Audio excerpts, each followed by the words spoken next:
Paz e Senhor a todos que nos acompanham no nosso programa Na Mira da Liderança. Hoje é sábado, estamos aqui de volta para mais um programa. Como sempre, procuramos trazer temas que possam enriquecer o nosso conhecimento e também, de certa forma, contribuir grandemente para o reino de Deus e também para a liderança de uma forma geral. Como sempre, procuramos trazer pessoas que tenham uma bagagem de conhecimento na sua área de saber. E hoje não é diferente, trazemos aqui alguém que tem uma certa experiência na área da banca, aproximadamente 12 anos na área da banca.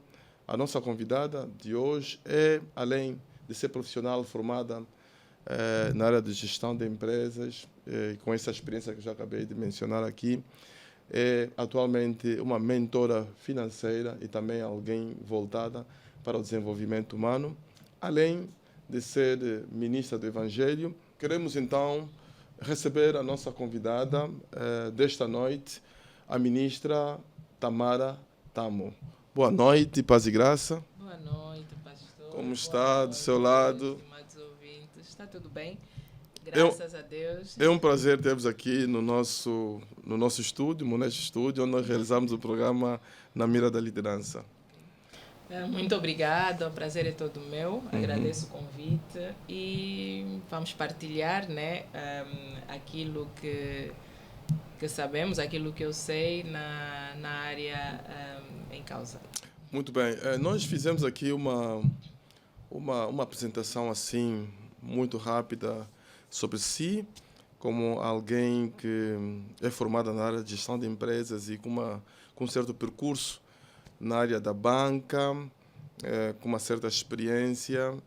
Queríamos falar um pouco de si, da sua formação acadêmica para aqueles que nos acompanham nesta noite e falar também um bocadinho de si como alguém com experiência na área da banca e como essa experiência na banca, a sua formação, moldou-te a ser essa pessoa que a ponto de hoje estares a exercer essa responsabilidade de mentora financeira para muita gente.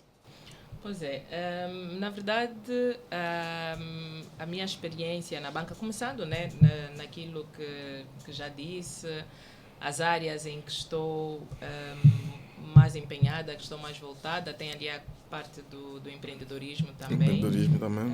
Sou formada, assim conforme o pastor já disse, na área de gestão de empresas e tecnologias, mas não foi isso que me tornou mentora, não é? Não foi esta formação que me tornou mentora ou então mentora financeira ou empreendedora. São experiências da vida, são formações extras. A minha experiência na banca também ajudou muito. Aliás, eu tornei-me educadora financeira dentro da banca. Não é? Educadora financeira Sim, dentro tornei-me educadora financeira dentro da banca através de um convite, né, que é para uma formação para educação financeira, porque nem toda a gente que trabalha no banco trabalha na área de finanças, né? Ok. E eu estive na banca, mas estive numa jornada em diferentes áreas e muito voltada para as áreas de gestão, mas são as formações extras, são as experiências da vida que nos trazem algum conhecimento, expertise, né, em certas áreas. Ok. Há um conceito que apresentou aqui que eu gostaria que esclarecesse. Nem todo mundo que nos acompanha tem esse entendimento técnico da forma como apresentou. Falava de educação financeira e mentoria financeira. Disse que começou a ser educadora financeira a partir da banca, quando se apresenta como mentora financeira atualmente. Gostaria que ajudasse-nos a entender mais ou menos qual é essa diferença entre mentora financeira e educadora financeira. Pronto, a parte financeira, ela começa a partir do momento que nós buscamos a literacia financeira. Né? Ok. Que nós entendemos também que é um grande problema, a falta de literacia financeira na nossa sociedade é um problema. Hoje em dia temos muita gente a buscar este conhecimento, que é muito bom, tem transformado o percurso financeiro de muita gente. Então, eu formei-me em educadora financeira, né, onde aprendi a lidar com as finanças E também tem a parte de mentoria. Eu também tive de me formar como mentora. Ok. Então, uma coisa complementa a outra. Ok. Não é? Não basta ser educadora financeira que é para mentorear as pessoas. Precisas de práticas e técnicas que é para mentorear as pessoas. Então, a combinação dos dois me tornou esta mentora, educadora financeira. Ok, ok. Também no seu percurso, fala um pouco sobre teres uma passagem nos recursos humanos. Sim. Prontos. Queria que falasse um bocadinho sobre isso, de recursos humanos, e como essa experiência, essa exposição na área dos recursos humanos também, de certa forma, influenciou-te ou tem, de certa forma, ajudado para levar adiante esse projeto que tem de mentoria, etc., de lidar com as pessoas. Ok. Pronto, eu, na verdade, sempre tive um perfil de liderança forte, digamos, Ok, né? Que ok. muitas das vezes até era inconsciente do meu lado, né? As outras pessoas percebiam, mas eu mesma não percebia. Entretanto, eu acredito que o meu percurso nos recursos humanos, que foi rápido, por sinal, já foi o cumprimento Quanto de tempo, um mais ou propósito. menos? Quando isso foi rápido? E Ok, mas 6 já faz meses, diferença. sim, 1 ano e 6 meses por aí. Eu entendo como já o cumprimento do propósito de Deus para algumas coisas que eu também na altura não percebi como é que eu fui parar lá, mas hoje em dia faz todo sentido. E neste percurso na área de recursos humanos eu pude estar na área de treinamento e desenvolvimento de pessoas, bem-estar de pessoas, que é uma coisa, é uma área que me interessa muito, pessoas, transformar pessoas, tenho esse desejo, né? Ok. De ver mudança nas pessoas e sabe, quando isso acontece, começa em nós, né? Nós começamos a viver uma mudança e ao mesmo tempo almejamos que as pessoas à nossa volta vivam esta mesma mudança. Entretanto, o meu tempo no capital humano foi mesmo preparação para aquilo que eu faria depois de sair do banco. Ok, fala de uma coisa muito importante que tem a ver com a mudança das pessoas. Como na qualidade de pastor, que eu lhe falo aqui, eu acho que uma das coisas que mais me impacta é muitas vezes nós temos a oportunidade, o privilégio de nós acompanharmos alguém que talvez, quando teve o primeiro contato conosco, era uma pessoa meio perdida, não é? Entre aspas, Sim. e a gente depois vai caminhando com ele, vai dando suporte dali, acolá, vai dando aconselhamento, mentoria também. Exatamente. E depois de um determinado tempo, a gente observa que, de facto, esta pessoa não é só uma pessoa mudada completamente na perspectiva espiritual, mas também mesmo na perspectiva social. Isso, transformação, isso dá uma satisfação enorme. Eu acho que quando fala, por exemplo, dessa satisfação já na sua área, que é a mentoria financeira, não sei, queria que para as pessoas que nos acompanham nesta noite, trouxéssemos alguns exemplos práticos, se calhar até podemos falar, dar exemplo de alguém que terá ajudado, assim que teve inicialmente dificuldades de como lidar com as finanças e de que forma ajudou essa pessoa e que testemunho dá desta pessoa relativamente à forma como essa pessoa lida com as finanças hoje. Pois é, muito bom. Na verdade, nós quando capacitamos pessoas Há acompanhamento depois. Há acompanhamento, mentoria é muito sobre isso. Okay. É sobre o acompanhamento também que vamos dando. E eu digo que tudo que nós ensinamos, tudo que eu ensino, no meu caso, é baseado em experiências próprias. Nós só falamos com propriedade daquilo que nós Mas quando fala de experiências próprias, fala de experiência mesmo de pôr a mão na massa. E de viver e de as viver situações. Isso. Exatamente. Okay. Nós só vamos ensinar sobre dinheiro, né? Como gerir as finanças, quando você também passou por uma situação onde você não soube como gerir as finanças, onde esbanjava, se calhar, de forma descontrolada, essa coisa toda. Então, fala-se com propriedade quando nós passamos por aquela experiência. Então, é o que eu tenho levado às pessoas, mais do que o conhecimento que nós vamos obtendo, né, nas formações e tudo mais que nós fizemos, são as experiências do dia a dia. Então, uma alegria, conforme disse o pastor, que eu tenho realmente é receber testemunhos, de vidas transformadas. É ver as pessoas a colocarem em prática, porque nós estudamos, né? Nós nos preparamos, nós queremos ver aquilo acontecer. Não é muitas das vezes sobre o dinheiro, é mesmo sobre a transformação e propósito. Não é para nós que somos filhas de Deus, é mais sobre propósito do que qualquer outra coisa. Então, as grandes experiências que eu vou tendo é muito voltada para as pessoas. Obviamente, nós estamos a falar sobre finanças. Pessoas que têm essa falta de literacia financeira, né? Literacia financeira é aquilo, é conhecer, né, mais sobre finanças, como gerir o teu dinheiro, como organizar as tuas finanças. Então, as pessoas muitas das vezes chegam às mentorias e nem sequer sabem o que é isso, o que é um planeamento financeiro. Mas quando fala da literacia financeira, falta de literacia financeira, isso abrange pessoas de que nível, mais ou menos, de escolaridade? Todos os níveis. Todos os níveis? níveis? É mais grave. Todos os níveis. Há pessoas de nível de escolaridade alto, há pessoas mas que, em termos de literacia financeira, estão mesmo... Então, não têm conhecimento. Ok, muito bem. Não têm conhecimento. Por isso é que o problema não é apenas, né, quando entramos na parte de rendimento, gestão do dinheiro em si, nós vamos perceber que não é muitas das vezes sobre muito que ganhamos ou pouco que ganhamos, é mesmo falta de consciência. Não é? A consciência ela é necessária.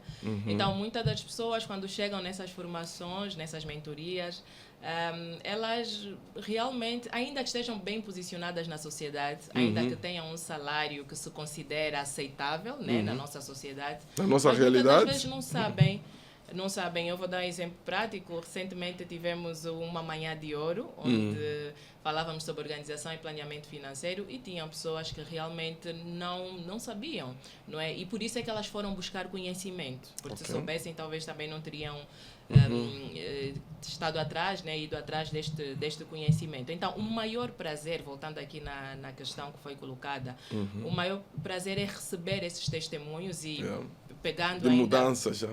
Tocando ainda nesta última sessão, ver as pessoas, né, algumas pessoas escrevem dizendo: olha, desde aquela sessão, eu agora, antes de sentar num restaurante, eu preciso de analisar o que é que eu tenho de reserva. Será que eu posso investir nisso? Será que eu posso comprar aquilo? Tenho alguma reserva que é para fazer isso? Ou então, é necessidade?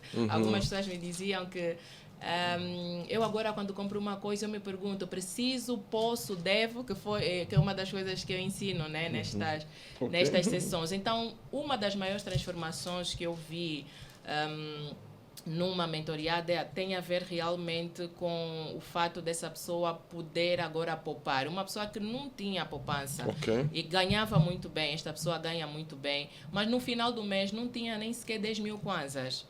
Há pessoas que a partir do dia 7 já não tem dinheiro. Não tem nada. Isto vai acontecendo até conosco mesmo, né? Mas nós precisamos de analisar por que isto está a acontecer, não é? E mudar ali a rota.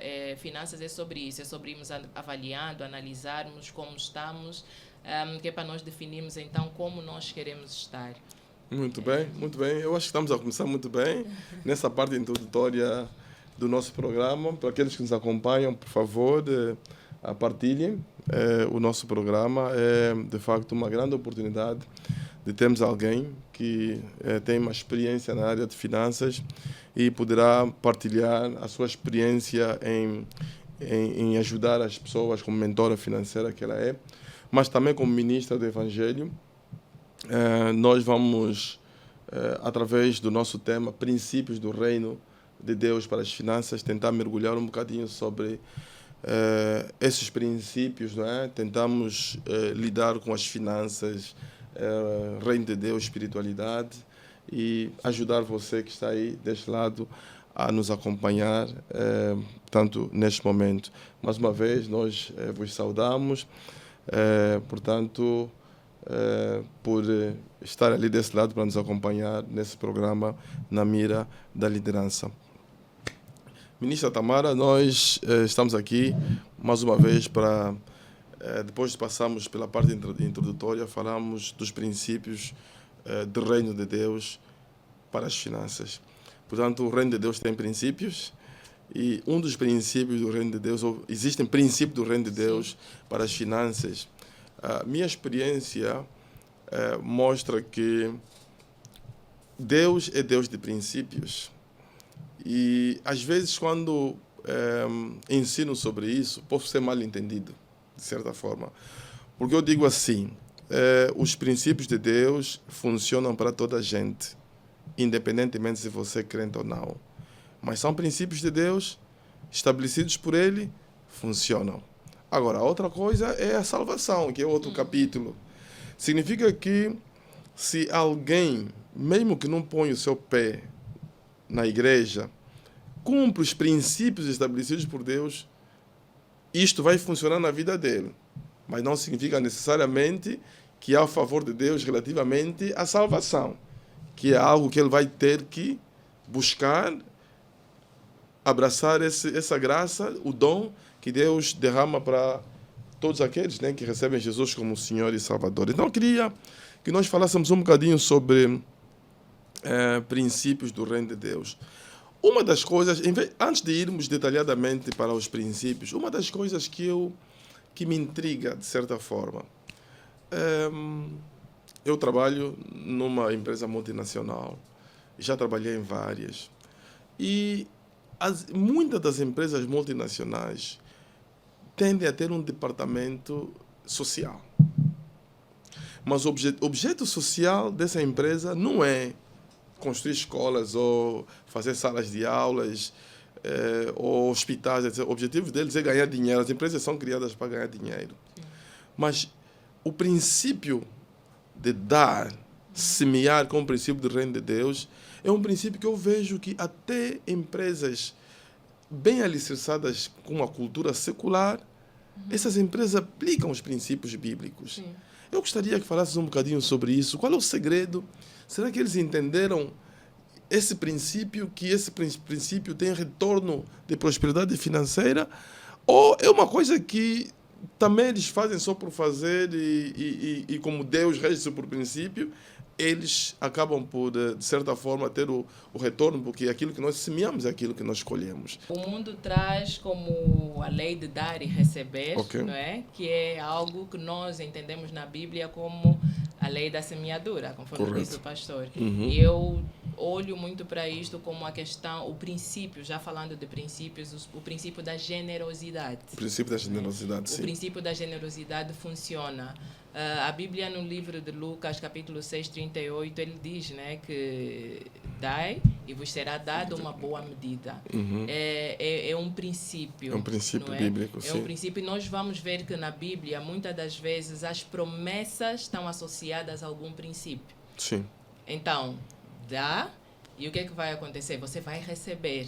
Okay. Ela diz que é uma medida recalcada, sacudida e transbordante. Uma coisa que transborda é porque está cheio, né? Exatamente. Então, se você dá, você vai transbordar. Que perde o controle do recipiente. Sim. Perde o controle do recipiente e você vai transbordar. E eu digo sempre que nós estamos a transbordar, não é transbordar para desperdiçar. Estamos a transbordar para encher outras vidas, para encher outras pessoas. Okay. Então, o princípio da generosidade tem muito a ver com isso, não é? Você está a semear na vida das outras pessoas. Quer dizer, não é para transbordar para o desperdício. Não é para o desperdício, nunca vai ser. Mas transbordar para estender essa bênção. Exatamente. Para outras vidas. Exatamente. Vamos encher outros vasos. E esses vasos vêm aqui representar vidas, vêm representar pessoas. Uhum. Então tem essa lei da generosidade. Não tem como toda aquela pessoa que é generosa, toda aquela pessoa que semeou na vida de alguém, ela vai receber. Okay. Porque é um princípio.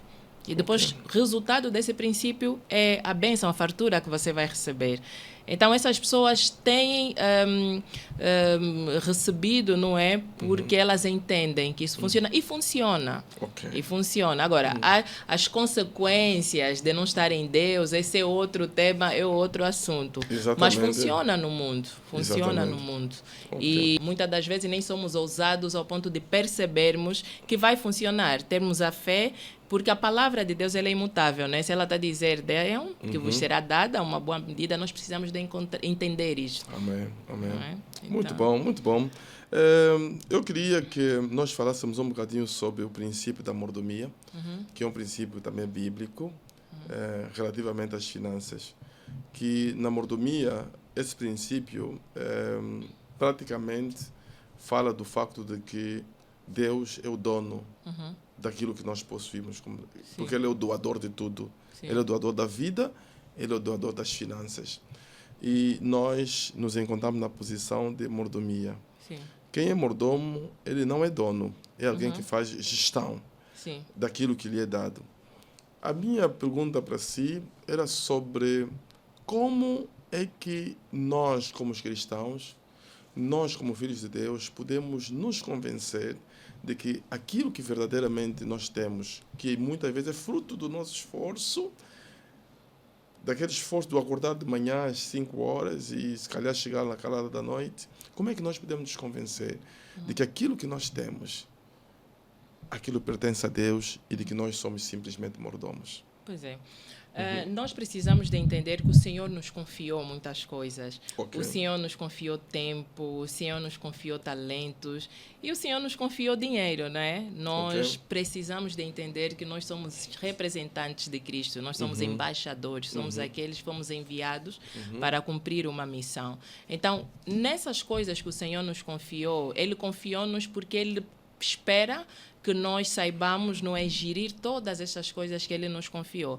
E neste princípio de mordomia, leva-me logo à parábola dos talentos, né? Ok. Que um recebeu 5, o outro recebeu 2, um recebeu 1. E o que é que essas pessoas fizeram? O que recebeu 5 e o que recebeu 2, o que é que eles fizeram? Eles multiplicaram. Mas depois tem aquele que recebeu 1, o que é que ele fez? Ele enterrou. Ok. Esse enterrar, ele vem muito representar o fato de nós não sabermos cuidar. Ok. Não é por falta de ousadia, por falta de entendimento. Então, Deus quer que nós apresentemos essas coisas que Ele nos confiou. É conforme nas nossas empresas, não é? Nós recebemos responsabilidades dos nossos líderes e eles esperam que nós façamos o quê? Eles esperam que nós façamos boa gestão daquilo que Ele nos confia e apresentemos os resultados. Então, o mesmo acontece com o nosso Deus. Ele quer resultado de todas aquelas coisas que Ele nos confiou. E para o dinheiro não é diferente. Como é que nós estamos a gerir o nosso dinheiro? Não é? Temos abençoado pessoas, porque toda a bênção que o Senhor nos traz não é simplesmente para nós, estamos a ser egoístas. Não é para retermos. Exatamente, não é para retermos, é para nós partilharmos, não é? Toda hora, só me chatearem, todas as solicitações, pedidos daqui. Exatamente, e somos nós que precisamos de governar o dinheiro. O dinheiro é nosso servo.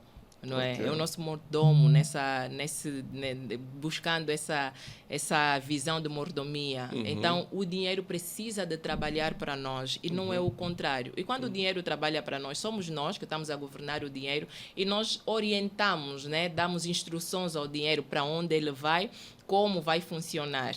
E é ali onde entra a parte do planeamento financeiro, Mas organização. esse aspecto que falou de nós, como mordomos, somos nós a governar o dinheiro, não o dinheiro nos governar. Exatamente. Será que isso é uma tarefa fácil? Nós chegamos ao ponto de não permitir com que o dinheiro nos governe, porque chega a um determinado momento, se nós não tivermos o conhecimento desse princípio de mordomia, em vez de nós sermos aqueles que de facto governam o dinheiro pode chegar a ponto de nos governar e nós atingimos um descontrole. Sim. Não é? Sim. E como é de que forma nós podemos realmente chegar a um nível de nós termos o dinheiro sob controle e não o dinheiro nos controlar? Porque desculpa, sim. Não perca o seu fio de pensamento. Eu digo isso porque temos experiências várias de pessoas que, quando não tinham um derramamento de bênção financeira, pareciam que essas pessoas eram pessoas humildes, fiéis, etc. Mas parece que o dinheiro os tornou num bicho irreconhecível. Alguém que você diz, mas não era assim. Mas por que essa pessoa tornou-se assim? Então, pode voltar. Pois é, como cristãos, não é? E o dinheiro, ele é muito espiritual.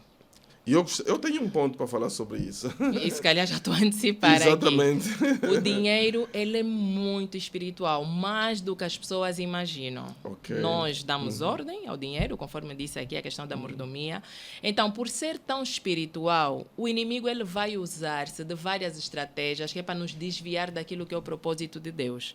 O inimigo quer que nós sejamos pobres. Deus quer que nós prosperemos financeiramente, mas o diabo ele quer que nós sejamos pobres. Mas com que objetivo? Com o objetivo de nos matar, roubar e destruir, que é o propósito dele sobre nós. Tão simples como isso. Muito bem. Então ele quer nos pobres mesmo, que é para nós morrermos. Exatamente. E por ou nós nos chateamos com Deus. Digamos Deus mais que mandou neste mundo, etc. Estou aqui na miséria, etc. Murmurar, né? Murmurar. Depois, sim. Então, tem essa estratégia toda. Por isso é que nós, por sermos espirituais, nós precisamos de entender essas estratégias, essas influências que vão se levantando de forma de nos descontrolarmos nessa organização financeira. Então, nós precisamos da ajuda do Espírito Santo em tudo que nós fomos fazer nas nossas vidas. E nós, como cristãos, muitas das vezes não devemos mesmo separar aquilo que é espiritual do secular, não é? Então, é o Espírito Santo, é Deus quem nos capacita nessa gestão. E, de forma natural, nós temos a questão de conhecimento, a consciência. Quando nós buscamos conhecimento, o fato de nós sermos espirituais, não isentamos que nós somos seres humanos, estamos no mundo natural e nós precisamos de buscar conhecimento em certas áreas, como na educação financeira, por exemplo. Então, nós contamos com a ajuda do Espírito Santo, nós buscamos conhecimento. Quando juntamos essas duas questões, esses dois pontos, nós sucedemos, né? Somos bem-sucedidos financeiramente. Vais buscar conhecimento, tens a ajuda do Espírito Santo, ele é que vai te guiar, ele é que vai te orientar, ele é que vai te dizer que a gula, por exemplo, é pecado, não é? É ele que vai te dizer que não precisas de comer isso hoje, não precisas de comprar aquilo hoje, não é? A luxúria é pecado também. Então, é o Espírito Santo que vai nos convencendo. E é ali onde nós vamos buscar esse controle. Mas quando se fala do pecado da luxúria, como é que nós podemos entender o pecado da luxúria? São os excessos. Tem mais a ver com os excessos. Sim. Não tem a ver com, por exemplo, um cristão que tem posses, que tem possibilidade de poder comprar, por exemplo, uma coisa cara? Não tem nada a ver. Deus quer que nós estejamos bem. Ele diz, peçam e vos será dado para quê? Para que a nossa alegria seja completa. Exatamente. Então, é muito da vontade de Deus que nós sejamos alegres. E nós sabemos que os bens materiais nos alegram, não é? Exatamente. A questão é onde está o nosso coração. Né? Aí onde vem a questão do dinheiro, a raiz de todo o mal, essa coisa toda. Exatamente. Mas é onde está o nosso coração. Nós temos essas bênçãos, mas não é para nos orgulharmos, não é para vanglória, não é? É para abençoar outras pessoas também, conforme nós dissemos aqui. Mas como é que os cristãos encaram a questão do dinheiro? Porque eu entendo que Deus tem uma perspectiva diferente de olhar para o dinheiro. Sim. Aliás, ele é que nos abençoa mesmo. E talvez o homem também tenha uma perspectiva diferente de encarar o dinheiro.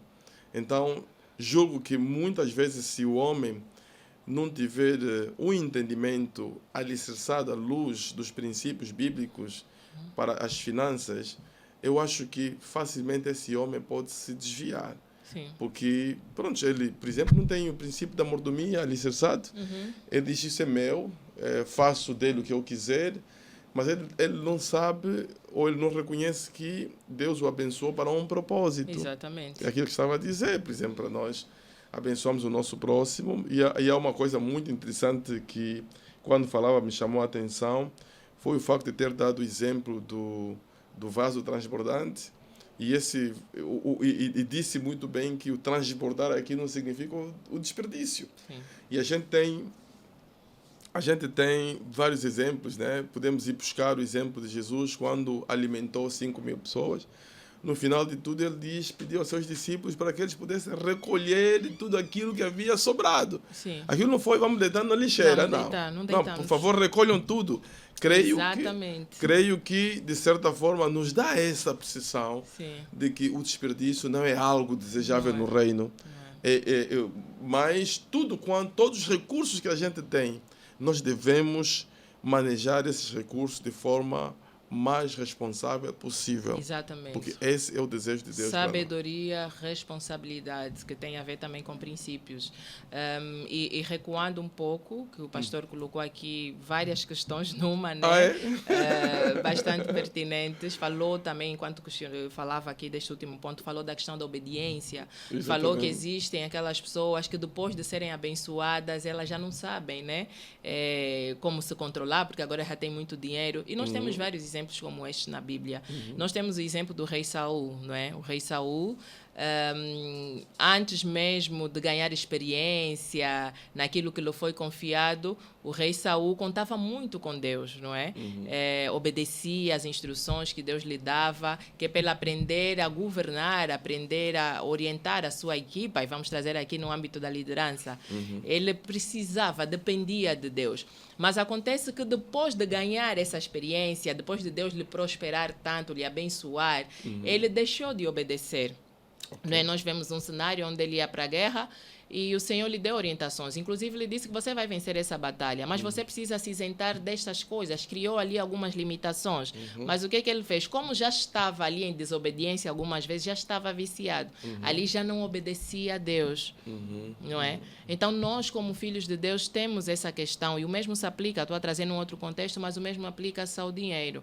Muitas das vezes nós estamos ali, pedimos bênçãos ao Senhor e nós sabemos que o segredo do dinheiro já nos foi dado, as bênçãos. O Senhor já nos abençoou com todas as sortes de bênção. Portanto, nós só precisamos de cumprir com estes princípios para quê? Para que no natural nós possamos receber aquilo que já nos foi liberado no espiritual, não é? Então, acontece isso também. Depois de sermos abençoados com as finanças, muitas das vezes nós deixamos de obedecer. Por isso é que nós precisamos de voltar às Escrituras, precisamos de voltar aos princípios, que é para nós então nos mantermos ali na linha em que o Senhor nos coloca. Ok. E sim, e nós começamos aqui a falar destes princípios todos, mas há um que para mim é assim, né? Falamos da generosidade, que é muito importante. Mas tem um que é muito bom, que eu gosto muito, que é o princípio da honra. O princípio da honra, sim? É o princípio da honra. Nós estamos a falar de dinheiro, estamos a falar de ofertar, e se calhar vamos entrar aqui também no dizimar.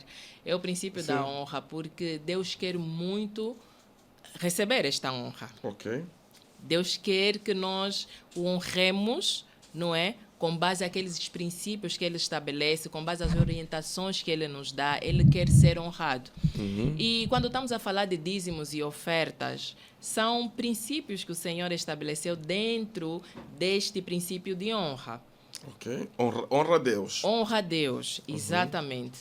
E quando nós estamos a fazer isso, nós temos consciência, nós sabemos que o Senhor não precisa sequer do nosso dinheiro, Ele não precisa daquele material que nós às vezes vamos depositar, mas é a questão da obediência, é honrá-lo. Como é que nós estamos a fazer? Okay. Não é? Deus quer muito olhar para nós desta forma, Ele quer ver como é que nós vamos honrá-lo com tudo aquilo que Ele nos tem confiado.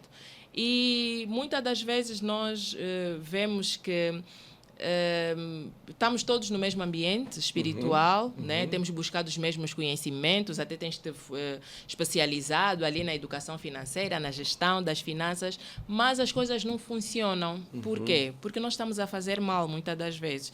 Nós achamos que estamos ali a dar o dízimo, não é? Estamos a oferecer às pessoas, ou estamos a ofertar, mas não estamos a fazer com a melhor intenção no nosso coração. Ok. E é sobre isso que Deus... Não estamos a fazer com a melhor intenção. É como se nós estivéssemos a fazer por obrigação? Por obrigação também, e muitas das vezes para reconhecimento dos homens. Para reconhecimento dos homens? Para reconhecimento dos homens. Não de Deus? Não de Deus. E ali já muda completamente o propósito. Ok. Não é? Então, nós temos ali na Bíblia 2 exemplos, um que representa a honra e o outro que não. Temos o exemplo prático de Abraão. Ok. não é? Onde o Senhor lhe pede Isaac. Ok. Mas o Senhor não pede Isaac a Abraão porque precisava de lhe tirar a alegria, porque o Senhor sabia que era a resposta de uma oração. Exatamente. Era o cumprimento de uma promessa. Era a maior alegria de Abraão naquele momento. Então o Senhor não quis lhe tirar aquela alegria. O Senhor quis ver até onde ele ia. Será que com esta bênção que eu te dei, você ainda consegue abrir mão para me honrar? Amém. Okay? Tem este ponto. E depois temos a outra situação, que é de Ananias e Safira, que eles foram dar uma oferta gorda, inclusive, mas a intenção do coração era errada. E o Senhor fez o que? Não recebeu aquilo, julgou aquela oferta. Então, a intenção do nosso coração, quando nós vamos... É preponderante na resposta que nós podemos ter da parte de Deus em relação a essa oferta. Exatamente. Por isso é que Paulo nos aconselha a darmos com alegria.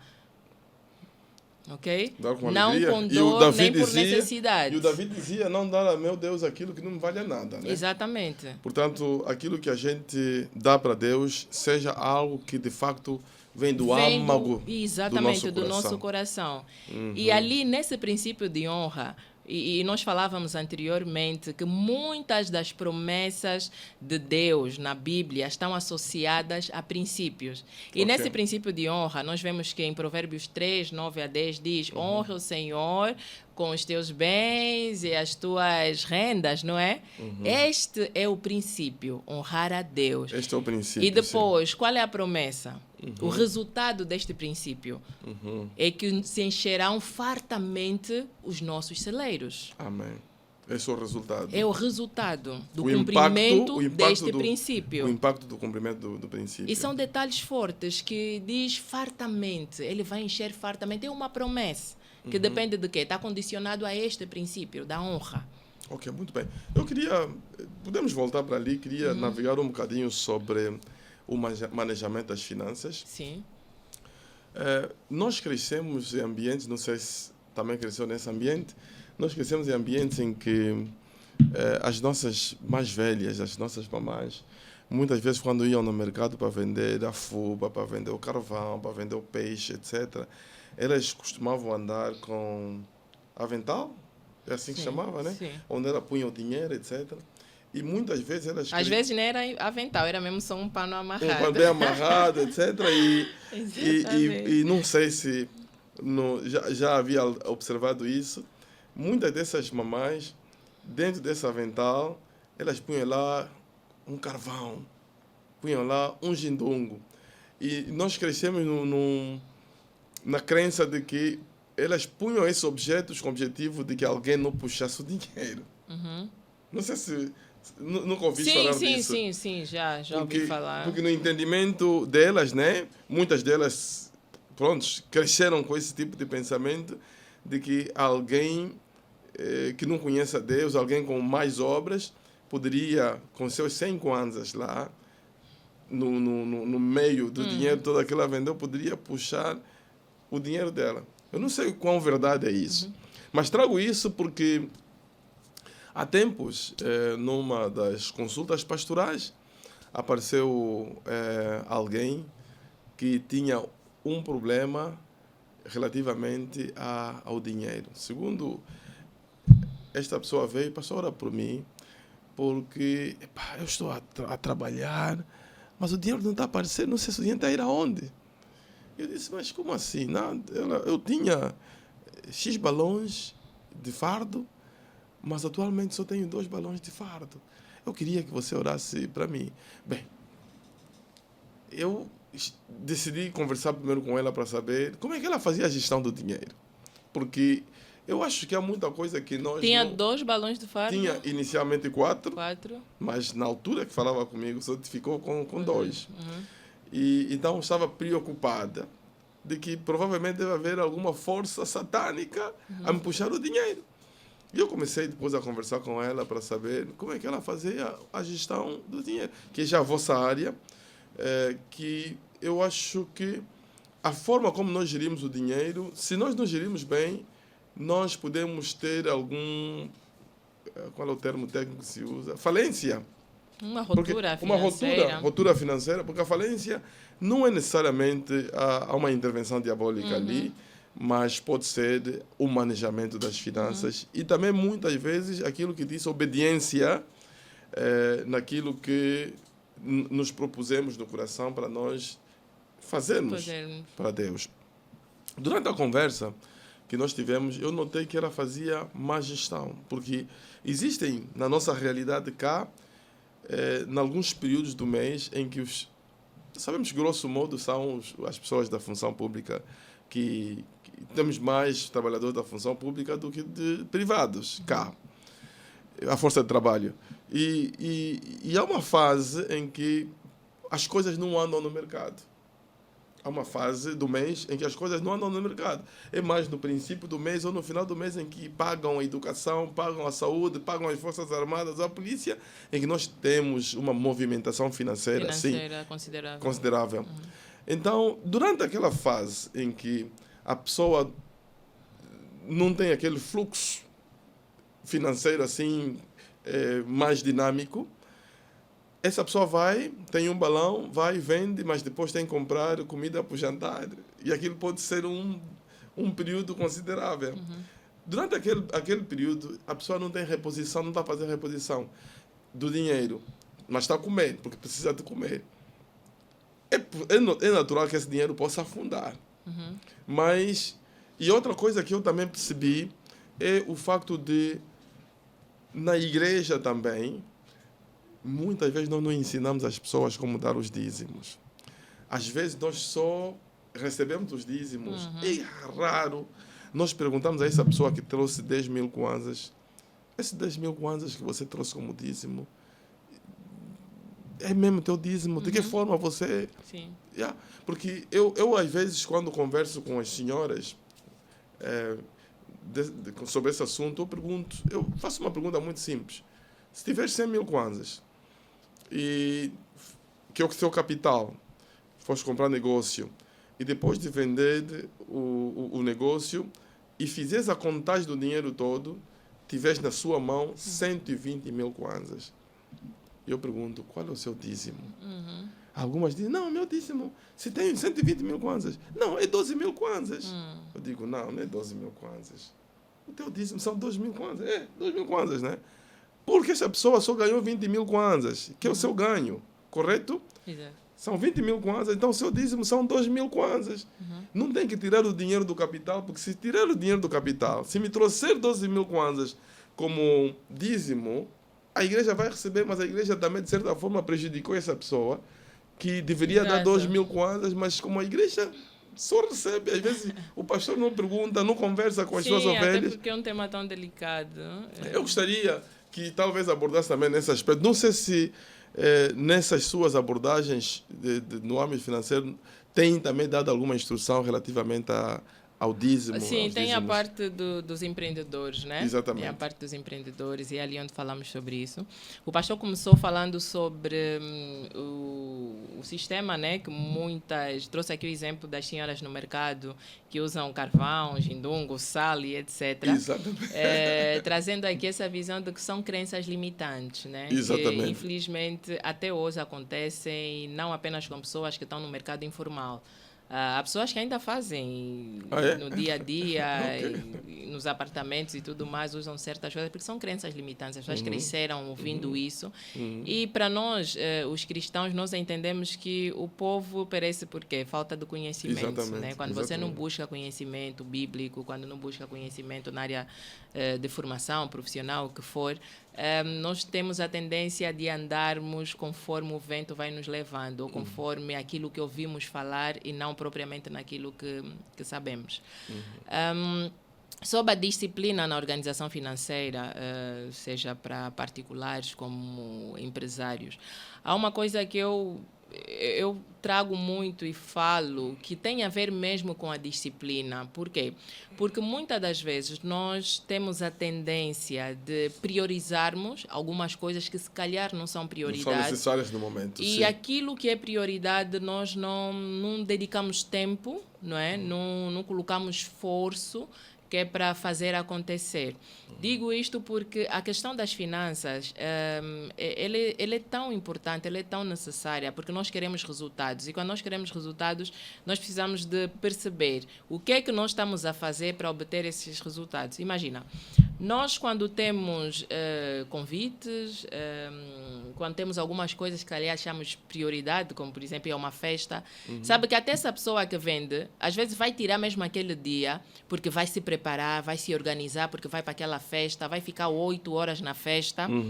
Mas quando precisa de tirar tempo para sentar e anotar, não é, as suas finanças, por exemplo, comprou 2 balões de fardo, qual vai ser o lucro, sendo que o balão custou 100 mil kwanzas, quanto é que eu vou vender cada peça de roupa, por exemplo, que é para obter o lucro necessário. As pessoas fazem isso, não é? Muitas pessoas não fazem isso. Então, são vendas anárquicas, né? Uau. São vendas por vender. Existem pessoas que fazem isso, mas a falta dessa literacia financeira... Porque o que acontece é que a gente vê as senhoras no mercado, está a abrir o balão e tem logo clientes a puxar. Então, ela não tem tempo suficiente de fazer a avaliação do material. A organização, a organizar, o planeamento. Etc. Não teve esse tempo. Não teve. Abriu, as pessoas já estão...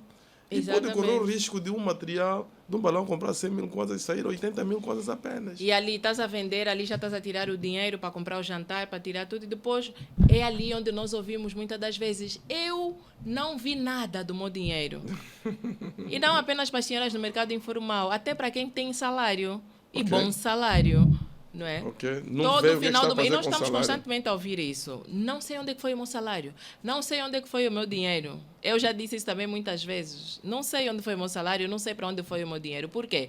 Porque você não estipulou a finalidade deste dinheiro. Portanto, é preciso organização. Antes de entrar o dinheiro, tem que saber qual vai ser o destino. Qual vai ser o destino que você vai dar àquele dinheiro. Muito bem, muito bem. E trabalhar, né? Ou gastar dentro do padrão que você definiu. Porque quando você não define, quando você não se organiza, você gasta acima daquilo que você ganha, acima das suas receitas. Ou seja, os gastos são superiores. É preciso disciplina. É preciso disciplina. É aquilo que eu trouxe logo de início. Precisamos de disciplina em tudo o que fazemos.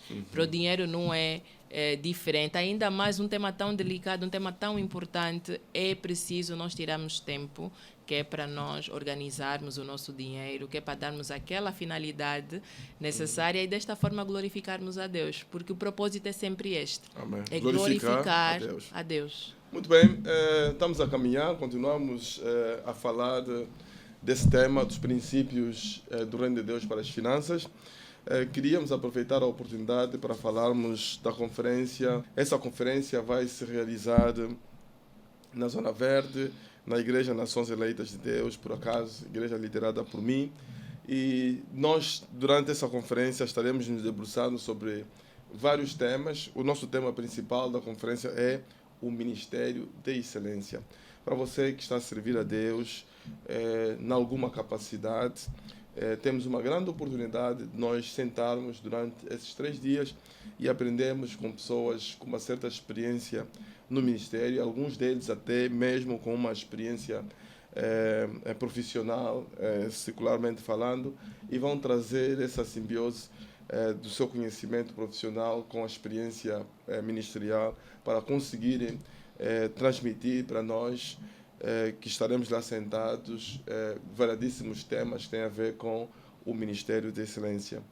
Queria só rapidamente citar algumas das pessoas que estarão participando. Aqui, enquanto você acompanha, temos aí o pastor Júlio João. Ele é pastor e gestor de empresas, portanto ele estará conosco para participar. Teremos o pastor Antônio Quilandani, que ele é psicólogo, ele é pastor e psicólogo e é também engenheiro de profissão, além de ser um escritor. Teremos também o pastor Salomão de Cá, muito conhecido cá, alguém que é palestrante, é pastor, muito conhecido. Ele lida muito bem com mais velhos, com jovens, etc. Ele estará lá falando de um tema também muito interessante. Depois temos o reverendo Bruno Lusuecki, que estará lá também para trazendo um tema muito interessante. Acompanhe as nossas redes sociais, porque nós estamos todos os dias a partilhar informações relativas a essa conferência. Nós teremos o pastor Cliff Citali.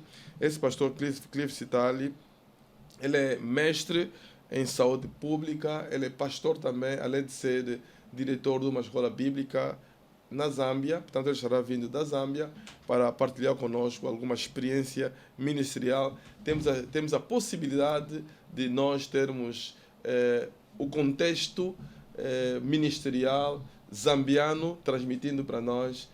Será de facto uma bênção e nós queríamos que você não faltasse. E eu estarei também ministrando um dos temas durante a conferência. Então, por favor, não falta em participar conosco nesta conferência, Conferência de Liderança das Nações. Tal como eu disse no princípio, que na minha apresentação, ou na apresentação da ministra, de que ela é vice-diretora da Escola Bíblica Verbo da Vida. Queria falar só um bocadinho sobre a Escola Bíblica Verbo da Vida, para aqueles que nos acompanham, muita gente que não conhece a escola, e pelo que eu sei, brevemente começa o novo ano letivo. Queria só que falasse um bocadinho como vice-diretora da Escola Bíblica Verbo da Vida. Pois é, a Escola Bíblica Verbo da Vida Angola é uma escola interdenominacional, uma escola que tem capacitado muitos líderes, muitos ministros, pastores, a conhecer mais sobre a palavra. Temos muitas pessoas a buscar conhecimento na escola bíblica e essas pessoas têm sido testemunhas vivas do poder de Deus, né? A transformação que vivem, e têm levado também em todo lado, impactando vidas. Portanto, a nossa escola, ela, conforme disse o pastor, né, as nossas matrículas já estão abertas. Agora, para o ano letivo de 2026, as aulas começam no dia 9 de março. É um curso que tem a duração de 2 anos, com aulas presenciais nesta fase, durante 3 dias a semana, segundas, quartas e quintas-feiras, a partir das 17h30 até 19h40. Nós estamos ali disponíveis de segunda a sexta nesta fase, que é para receber-vos, né, e fazer as vossas matrículas. Então, vou deixar aqui o número do telefone para você que está interessado em fazer essa escola. Eu sou resultado dessa escola bíblica, então venha conhecer mais a palavra, seja transformado e tenha mais intimidade com Deus.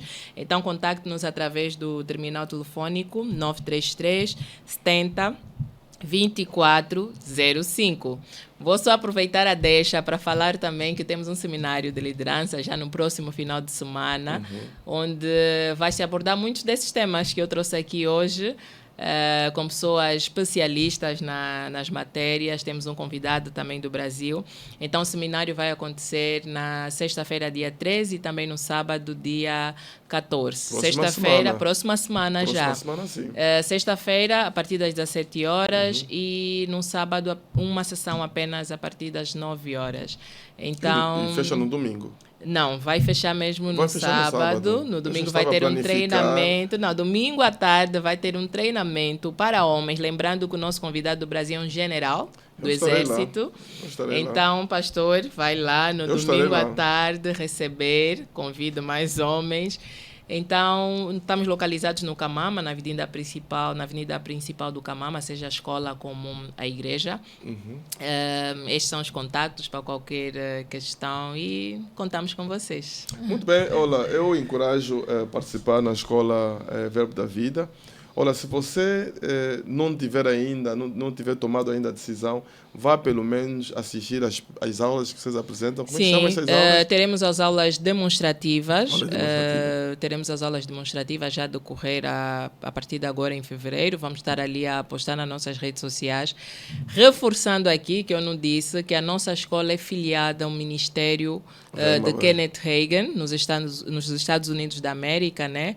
E somos supervisionados pelo Rema Brasil. Então, é uma escola muito séria, onde, quando concluída a escola, você tem um certificado, um diploma que é reconhecido internacionalmente. Ok, muito bem. Nós, hoje em dia, temos juristas como ministro do Evangelho, temos empresários como ministro do Evangelho, temos engenheiro, eu sou engenheiro de profissão, como ministro do Evangelho, temos psicólogo como ministro do Evangelho. Eu acho que alguma coisa, o panorama está a mudar relativamente a isso. Sim. Sim. É vontade de Deus que os filhos dele impactem em lugares, né, que talvez noutra hora não tínhamos acesso.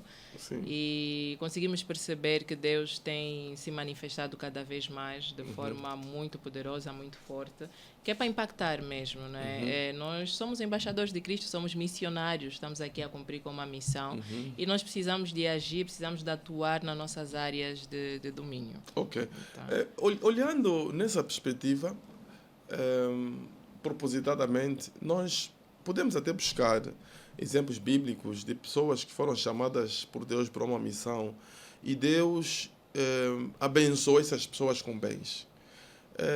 Na sua perspectiva, por que muitas dessas pessoas, biblicamente falando, que tinham um propósito da parte de Deus, Deus tinha dado uma determinada missão, mas Deus também os abençoou sobremaneira com finanças? Qual era, na sua perspectiva, o propósito para serem abençoados financeiramente? É glorificar o nome de Deus. Tão simples quanto isso. É glorificar o nome de Deus e nós, conforme o pastor disse, temos exemplos muito bons na Bíblia e um que nós associamos sempre às finanças é o exemplo de José. Né? De José? José passou por várias situações. Do Egito.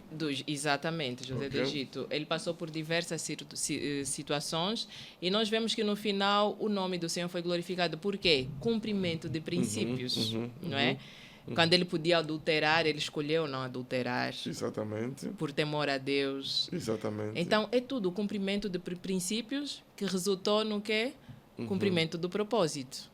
E esse propósito glorifica o nome do Senhor. E nós até hoje, né, nós bebemos dessa história, isso que aconteceu há mais de 2000 anos atrás, até hoje tem impactado vidas. É para vermos o poder de Deus, né? Para nós vermos como Deus, como o nome do Senhor é glorificado através do cumprimento de princípios e obediência a Deus. Yeah. Na minha experiência ministerial, quando eu começo o ministério, uma das dificuldades que eu tive que vencer aquilo, era falar sobre as finanças da igreja. Tinha uma dificuldade tremenda de falar sobre as finanças da igreja. Me levantar para falar sobre as finanças, tinha dificuldade. Mas ao longo do tempo, aprendi que quando nós não ensinamos a igreja sobre as finanças, essa igreja vai permanecer empobrecida. A minha pergunta para si, relativamente a essa temática, a esse assunto, é de que forma nós podemos ensinar a igreja sobre as finanças de forma equilibrada, sem nós cairmos nos extremos? Porque a igreja muitas vezes é criticada sobre esse assunto. Fala-se muito da prosperidade da teologia de prosperidade. Eu, quando leio as escrituras, eu vejo que a prosperidade é bíblica. A prosperidade é bíblica. Eu não entendo como é que as pessoas repudiam isso. Mas, ao mesmo tempo, não sou muito apologista de a finança ser a matéria principal da igreja. Cristo deve ser. E se as pessoas conhecerem Cristo, eventualmente, esses princípios vão aplicar esses princípios sem pressão nenhuma. Queria só ouvir a sua perspectiva sobre de que forma, e na sua experiência também como alguém da área, de que forma nós podemos ensinar os princípios de finanças na igreja, assim mesmo de forma equilibrada, sem cair nos extremos. Pastor, não tem muitos segredos se não ensinar conforme segundo a luz da palavra. É ensinar conforme a luz da palavra. E nós sabemos que o próprio Jesus Cristo, quando ensinava, não agradava a todos. Ok. Então, nós devemos nos basear sempre à luz da palavra. Vamos ensinar, vamos cumprir com aquilo que o Senhor nos orienta. É para ensinar a palavra, nós precisamos de ensinar. Aqueles que dominam a matéria precisam de levar à luz da palavra aquelas pessoas que não conhecem, não dominam a matéria. Porque ali também pecamos, né? Quando nós temos o conhecimento e vemos pessoas a sofrer e não fazemos. Na nossa igreja, por exemplo, nós ensinamos todos os domingos, no momento de dízimos e ofertas, tiramos um tempo que é para ensinar por que vocês estão Todos a fazer os domingos. isso. Todos os domingos. Uns 5 minutos. Todos os domingos temos 10 minutos. Uau! Para falar sobre esse assunto. Sim, e envolve o momento da entrega, né, dos dízimos e ofertas, já está tudo incluído aí, a ministração, né, a breve exortação em que nós fazemos, e a entrega, aquele processo todo, levamos 10 minutos. E sabe, a semente, quando lançada, ela não volta vazia. Okay. Ainda que existam resistências, mas a unção ela vai sempre quebrar. Propositadamente. E ultimamente, então, tem sido tão impactante que o pastor decidiu até levar mais tempo. Vamos levar mais tempo, porque as pessoas estão a desbloquear a libertação, quando nós falamos a verdade, à luz da Bíblia. Mas, de princípio, então, parece que as pessoas ficam muito na defensiva quando se fala de assunto. Podem até ficar, mas nós, quando ensinamos a palavra, não é para agradar as pessoas, é para despertar as pessoas. E esta é a nossa missão. Nós precisamos de levar a palavra para despertar as pessoas. Mas até aquele que resiste vai chegar um dia que vai entender, não é? Porque é aquilo que o pastor disse inicialmente muito bem. Muitas das vezes as pessoas estão a ir dizimar, mas não entendem. Não entendem? Nós, quando falamos sobre isso, falamos inclusive da percentagem. Muitas das vezes somos tão profundos que até falamos do cálculo dessa percentagem, como calcular o dízimo. Não fazem isso? Nesse período mesmo. Não, se fazem isso, fazem bem porque... Então, e nós vemos que as pessoas vão vivendo mesmo essa prosperidade financeira, porque há pessoas que nem conseguem distinguir o que é prosperidade financeira. A prosperidade é um pacote completo. Quando estamos a falar de prosperidade, muitas das vezes as pessoas associam apenas a prosperidade financeira. Por isso é que muitas das vezes eu especifico prosperidade financeira, porque a prosperidade é um estado de bem-estar completo em todas as áreas das nossas vidas. Mas por que acha que existe um combate relativamente a assunto relacionado com a prosperidade financeira? É justamente pelo motivo que eu indiquei anteriormente, porque o diabo quer nos roubar, né? Quer nos roubar essa prosperidade financeira. O diabo quer nos ver a mendigar mesmo. Mas há uma coisa que tal como eu apresentei, eu falei do aspecto equilíbrio. Sim. Mas eu vejo que muitas vezes nem sequer são pessoas que não são crentes que combatem. Até mesmo existem correntes, eu não gosto muito desse termo religioso, mas pronto, existem correntes cristãs que muitas vezes combatem isso. Sim. E não sei porquê. Pois, e muitas das vezes nós não vamos olhar para isso, para essas situações, como se fossem especificamente aquelas pessoas. É a força que está por detrás daquilo. Né? Há uma força. A Bíblia diz que o diabo está à espreita, né? Está ao derredor. E ele vai procurando portas abertas. Em qualquer lugar que ele encontrar um espaço, ele vai entrar, que é para fazer das suas. Então, ele vai usando as pessoas, que é para criar esses bloqueios, para criar essa resistência, porque todo lugar onde tem obediência vai existir lutas. Então, vão existindo essas lutas e... Ok, muito bem. Eu queria só que falássemos um bocadinho sobre a ansiedade com o dinheiro, com os bens materiais. Falássemos um bocadinho sobre, como educadora financeira que é, mentora, como pode ajudar pessoas, porque julgo que deve haver pessoas que aparecem para si com essa ansiedade. Há pessoas que aparentemente ganham bem, mas estão constantemente a reclamar. A ansiedade constante. Como é que pode ajudar uma pessoa que ganha bem, mas está constantemente a reclamar? Sim, não devemos Eu conheço pessoas que estão constantemente a reclamar. Não andeis ansiosos por coisa alguma, não é? Diz a palavra do Senhor. Não devemos andar ansiosos por coisa alguma. Existem, sim, situações que vão nos criando ansiedade, principalmente as dívidas. Há pessoas que estão doentes por causa de dívidas. Há pessoas que não dormem por causa de dívidas.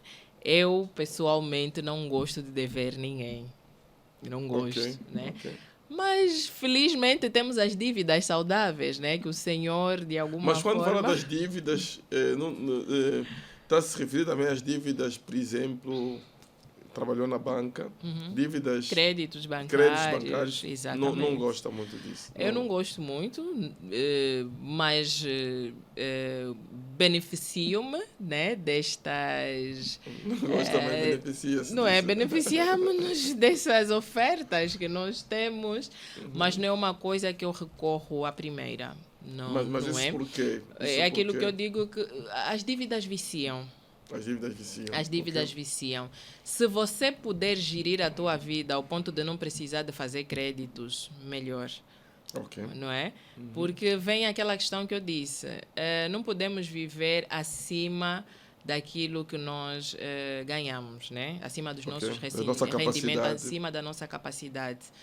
Então, mas existem as dívidas saudáveis. E uma coisa que eu ensino Não sempre... entendo isso da dívida saudável. O que é isso? Dívida é dívida. Sim, dívida é dívida, mas não se dívida- torna saudável quando você muitas das vezes tem que recorrer ao empréstimo para pagar outro empréstimo e torna-se um ciclo vicioso. Você vive de dívidas.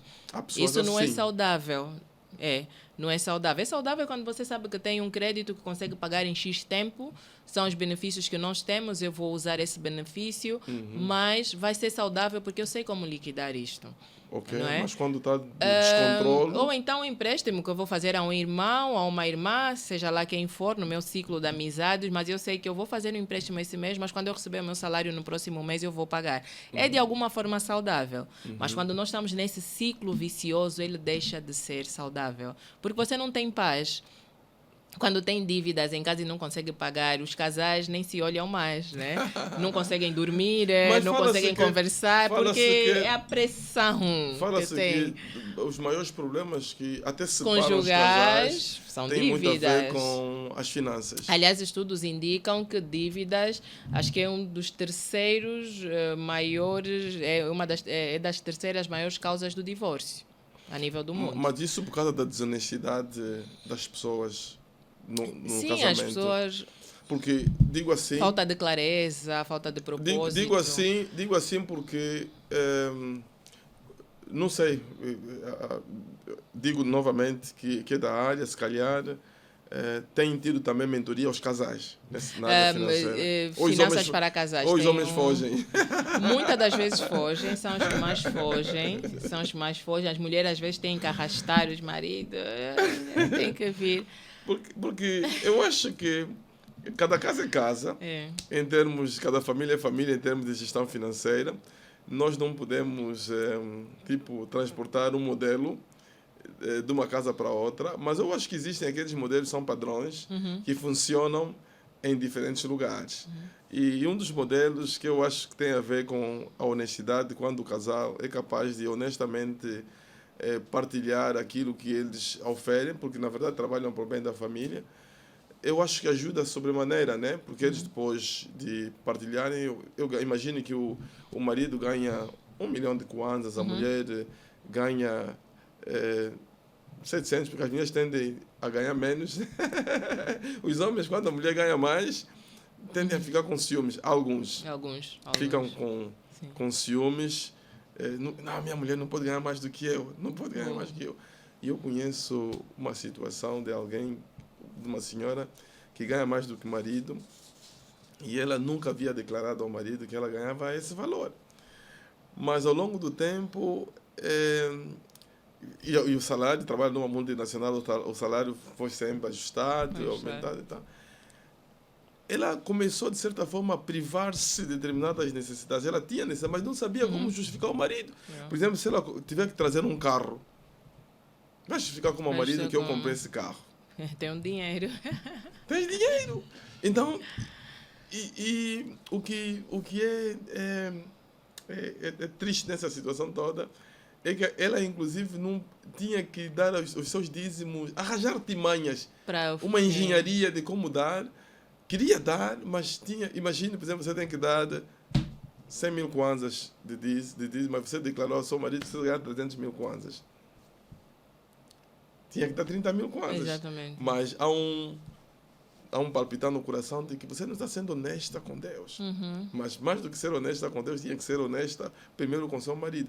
Então nós temos pessoas que vivem com essa situação de desonestidade, por causa da nossa realidade também, de certa forma, mas uma realidade não cristã. Exatamente. Uma realidade não cristã, de certa forma, isso faz com que haja esses conflitos na família, porque o homem nunca disse à mulher quanto é que Sim, ganha, sim. a mulher nunca disse ao homem Falta quanto é de que ganha. transparência. E eles vão vivendo a sua vida assim, essa falta de transparência, e leva a que eles entram, às vezes, num determinado fosso, ou se privem mesmo de usufruir, que eu acho que, eu entendo assim, quando Deus nos abençoa, uma das razões é para que o seu nome seja glorificado através da nossa vida.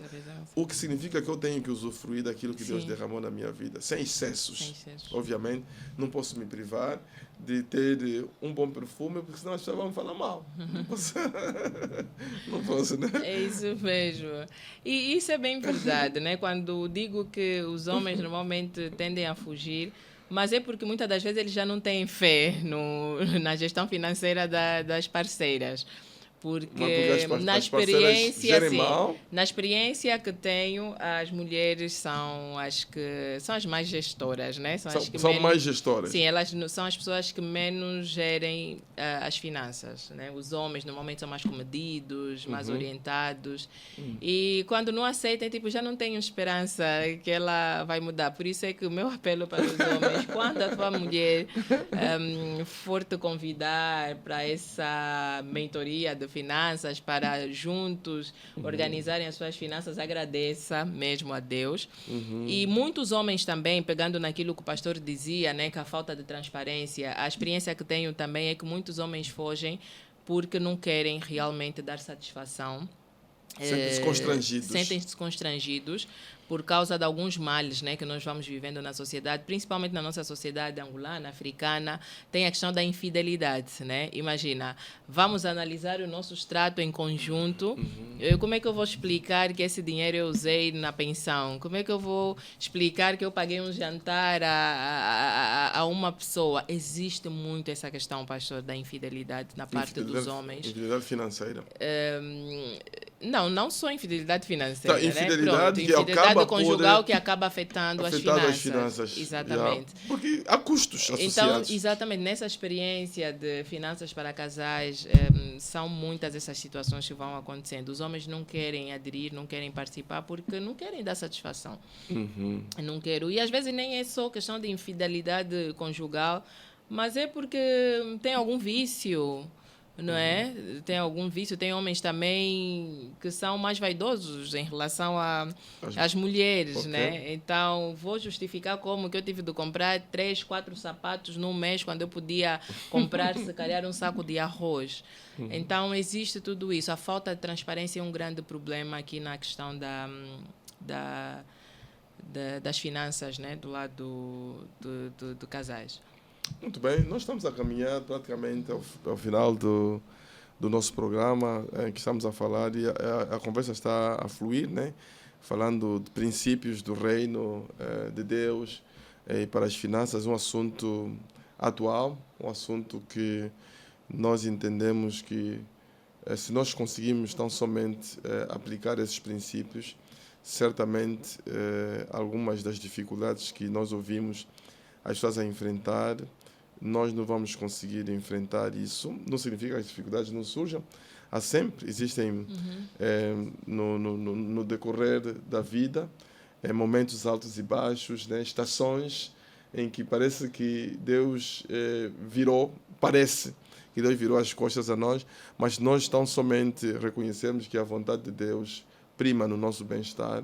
Então nós não vamos entender isso portanto, dessa maneira. Eu queria só, antes de nós terminarmos, ministra, queria só que comentasse sobre esse princípio que diz que quando Deus dá visão, dá provisão. Qual é o entendimento que tem em relação a isso? É seguirmos, né, as orientações de Deus. Né? Quando nós obedecemos, e nós falamos muito aqui sobre a questão da obediência, né? O Senhor vai te dar uma visão. Esta visão não é para ser enterrada. Né? E nós falamos também aqui na questão dos talentos. Esta visão não é para ser enterrada. Essa visão é para ser compreendida, não é? E ser colocada em prática. Então, quando nós obedecemos, e ali onde vem a questão da obediência, quando nós recebemos a visão, guardamos no nosso coração, colocamos em prática, o resultado vem.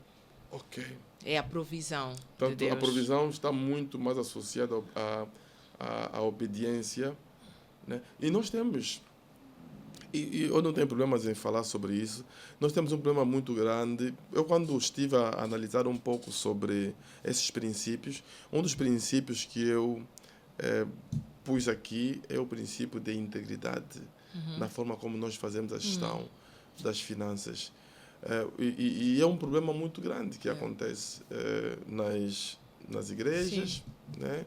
Nas organizações cristãs. Já falamos da infidelidade financeira nas famílias, mas isso também acontece nas organizações financeiras, em que não há honestidade e transparência na forma como nós lidamos com as finanças. Portanto, as pessoas, eu digo que as pessoas não são estúpidas, as pessoas contribuem com as suas finanças, mas as pessoas também querem ver, de certa forma, como é que se faz a gestão disso. Né? E às vezes nós simplesmente dizemos, você confia isso a Deus, e se a pessoa estiver a fazer má gestão disso, ele vai ter problema com Deus. Acho que não é só simplesmente quanto isso. Creio que é necessário que as igrejas tenham uma metodologia de transparência, pelo menos naquelas pessoas que acham que são fiéis em participar na vida financeira e preocupam-se com isso, das pessoas, pelo menos um relatório financeiro, saberem quais são os projetos que a igreja tem ou a organização tem, para que isso, de certa forma, eu acho que estimula isso. A experiência mostra que quando as pessoas veem que, de facto, nem que seja no pouco, aquilo que eles dão está sendo usado de forma racional, as pessoas tendem a dar muito mais ainda. Eu não sei como é que encara isso, essa situação de transparência das finanças. É a questão de passar a visão, não é? Todo lugar onde tem visão, as pessoas percebem. E aquilo que eu dizia, que muitas das vezes, ou se não todo domingo, quando se ministra sobre dízimos e ofertas, dentro dessa ministração, por exemplo, trazendo a questão da igreja, conforme o pastor colocou aqui, nesse momento que se fala de dízimos e ofertas, fala-se também da finalidade destes mesmos dízimos e ofertas, onde são colocados os projetos missionários, manutenção da igreja, do templo, não é? Pagamento de salários das pessoas que trabalham para a igreja. Pois, para as igrejas que têm esta condição, né, de pagar salários. Mas só falar mesmo, estou olhando a igreja já na perspectiva organizacional, porque eu fiz o Rema no Monte Oreb, por exemplo, em que eu via que haviam senhoras que se dedicavam na limpeza do edifício. E essas pessoas eram remuneradas nesse sentido. Exatamente. Né? Então, acho que organizacionalmente, nesse sentido, sim. Pois é passar essa visão, né? As pessoas precisam de perceber, porque tem as pessoas que questionam, mas estamos a dar tanto dinheiro, não estamos a ver nada. Exatamente. Mas quando as pessoas veem que, olha, temos boas condições no recinto em que estamos, as missões, as obras missionárias estão a funcionar, estamos a abrir mais e mais obras missionárias. Isto, exatamente, é passar a visão. Muito bem, muito bem. Olha, nós estamos já no final do nosso programa com a ministra Tamara. Queríamos que a ministra Tamara tentasse aconselhar aquelas pessoas que passam por desafios financeiros nesse momento. Precisamos de cumprir com esses princípios todos que nós trouxemos aqui. Não trouxemos todos, mas trouxemos alguns cruciais. O tempo não permite. E que funcionam, né? Pelo menos na minha vida funciona. Eu sei que funciona na vida de muitas outras pessoas também. Tem aquelas pessoas que estão a passar por apertos financeiros, estão endividados. Eu digo sempre, a nossa postura vai definir muito onde nós vamos chegar. Há pessoas, por exemplo, que estão endividadas e essas pessoas fogem das pessoas, né, na qual devem. Papai então, não está, diga, papai não está, não atende o telefone. Não atende o telefone. Dê satisfação a essas pessoas. Que o nosso Deus que está lá em cima, que nos vê, Ele vai guardar essas atitudes e vai honrar. Então, busque conhecimento, não é? Ore, confie em Deus, confie na ajuda do Espírito Santo, que é o nosso grande ajudador, mas busque conhecimento também. Procure aprender com as pessoas que estão preparadas para ensinar nesta matéria. Então, faça esta junção, cumpra princípios, seja fiel no pouco, organiza-te. À medida que você vai recebendo alguns rendimentos, né, independentemente das fontes de rendimento que tenha, priorize as suas dívidas para que você tenha paz. Vai faltar alguma coisa em casa, às vezes você não vai comprar aquela coisinha, aquele miminho que você Vai gosta. se privar, sim, vai disso. se privar de algumas coisas, né, que nós mulheres especialmente temos ali aquelas coisinhas que nós gostamos, sentimos que temos de ter mensalmente, mas às vezes vais ter que te privar de algumas coisas que é para poder então honrar os teus compromissos. Então é desta forma que você vai honrar a Deus, e Deus, que não se esquece da nossa fidelidade, que não se esquece das nossas atitudes de honra a Ele vai então encher e transbordar os teus celeiros. Portanto, para você que está a acompanhar o programa apenas agora, queria que fosse mesmo no princípio, portanto o vídeo estará lá para acompanhar. Foi um bom tempo com a ministra Tamara, aprendendo sobre as finanças. Navegamos em diferentes áreas, navegamos sobre as finanças na família, navegamos sobre as finanças na igreja, falamos do princípio de honra, falamos da fidelidade, falamos do princípio de dar, que nós conhecemos muito sobre a semeadura. Vimos como muitas organizações, mesmo sendo seculares, têm reconhecido a funcionalidade desse princípio e que tem funcionado muito mesmo para a prosperidade das próprias organizações. Falamos um pouco sobre o contentamento, que é necessário que nós saibamos nos contentar naquilo que Deus nos confiou, porque se nós soubermos nos contentar naquilo que nós nos confiou, até podemos proteger o nosso coração de dificuldades imensas, né? Evitar ansiedades desnecessárias. Deus conhece as tuas necessidades, Deus conhece as nossas necessidades. Portanto, se a necessidade, de acordo com o propósito que Deus tem para a sua vida, for para que Deus possa derramar uma dimensão acima daquilo que você tem nesse momento, tenha a plena certeza que Deus fará isso. Ministra, eu agradeço imenso pelo tempo disponível para vir aqui e falarmos sobre os princípios das finanças. Deus te abençoe grandemente. Amém. Amém. Eu é quem agradeço pelo convite, pastor. Amém. Muito obrigada. Amém. Fique bem. Obrigada a todos. Deus abençoe. Tchauzinho, Amém. Deus abençoe.